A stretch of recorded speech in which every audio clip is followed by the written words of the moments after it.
ಜಗ್ಗೋದಿ ರವನ ಚೆನ್ನಾಗಿ ಬೇಯಿಸ್ಕೊಳ್ಬೇಕು. ಬೇಯಿಸೋದಂತ್ರ ಹುರಿಯೋದು ಬೇಯಿಸೋದಂದ್ರೆ ಕುದಿಸೋದಕ್ಕಂತಾರೆ. ಇದು ಬೇಯಿಸ್ಬೇಕು, ಆಮೇಲೆ ಹುರಿಬೇಕು. ಫ್ರೈ ಅನ್ನಲ್ಲ, ಫ್ರೈ ಅಂದ್ರೆ ಎಣ್ಣೆಗೆ ಹಾಕಿ ಪೂರಾ ಡೀಪ್ ಫ್ರೈ ಮಾಡೋದಾಯ್ತದು. ಹುರಿಯೋದೇ ಬೇರೆ, ಫ್ರೈ ಬೇರೆ. ಫ್ಲೇಮ್ ಸ್ವಲ್ಪ ಮೀಡಿಯಮ್ನಲ್ಲಿ ಇಕ್ಕಿ ಅಥವಾ ಲೋನಲ್ಲಿ ಇಕ್ಕಿ. ಮೀಡಿಯಮ್ ಫ್ಲೇಮ್ದಾಗ ಇಡ್ಬೇಕು, ಯಾಕಂದ್ರೆ ಕೊತ್ತೈತೆ ಬರ್ರ. ಚೆನ್ನಾಗಿ ಬ್ರೌನ್ ಕಲರ್ ಆದಾಗ ಇದು ರೆಡಿ. ಇದರಲ್ಲಿ ಎಲ್ಲ ಇಂಗ್ರೀಡಿಯೆಂಟ್ಸ್ ಬೆಂದಿದೆ ಅಂದರೆ ನೀರು ಆ್ಯಡ್ ಮಾಡ್ಕೊಳ್ಬೇಕು. ಉದುರು ಬೇಕಲ್ಲ ನೀವು, ಉದುರಿದ್ರಿಲ್ಲ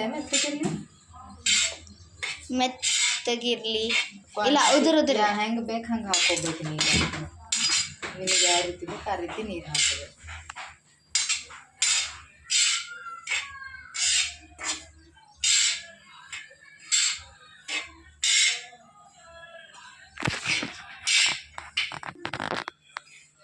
ಇದನ್ನು ಕ್ಲೋಸ್ ಮಾಡಬೇಕು, ಯಾಕಂದರೆ ಒಳಗಿರೋ ಇಂಗ್ರೀಡಿಯೆಂಟ್ಸ್ ಚೆನ್ನಾಗಿ ಬೆಂದ್ಕೊಳ್ಬೇಕಂದ್ರೆ ಕ್ಲೋಸ್ ಮಾಡಿ.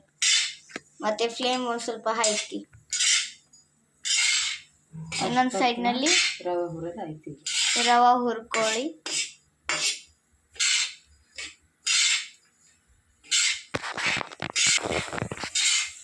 ರವೆ ಹಾಕ್ಬೇಕಂದ್ರೆ ನೀರು ಈ ಥರ ಕುದಿಬೇಕು.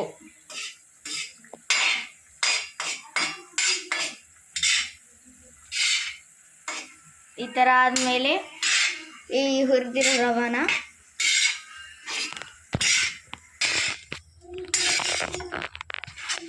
ರವಾನ ಸ್ವಲ್ಪ ಸೈಡ್ಗೆ ಇಟ್ಕೊಳ್ಳೋಣ. ಎಷ್ಟು ಬೇಕೋ ಅಷ್ಟು ರವಾನ ತಗೊಳ್ಳಿ.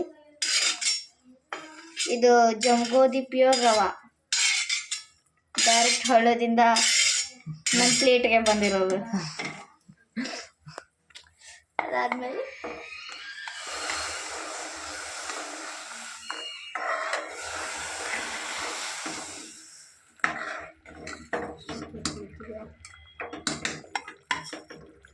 ಅದೆಷ್ಟು ಹಾಕಲಿಲ್ಲ,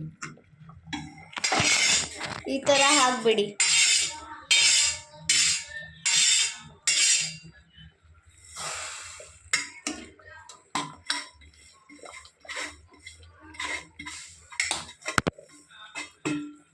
ಸ್ವಲ್ಪ ಫಾಸ್ಟ್ ಇಟ್ಕೊಬೇಕು.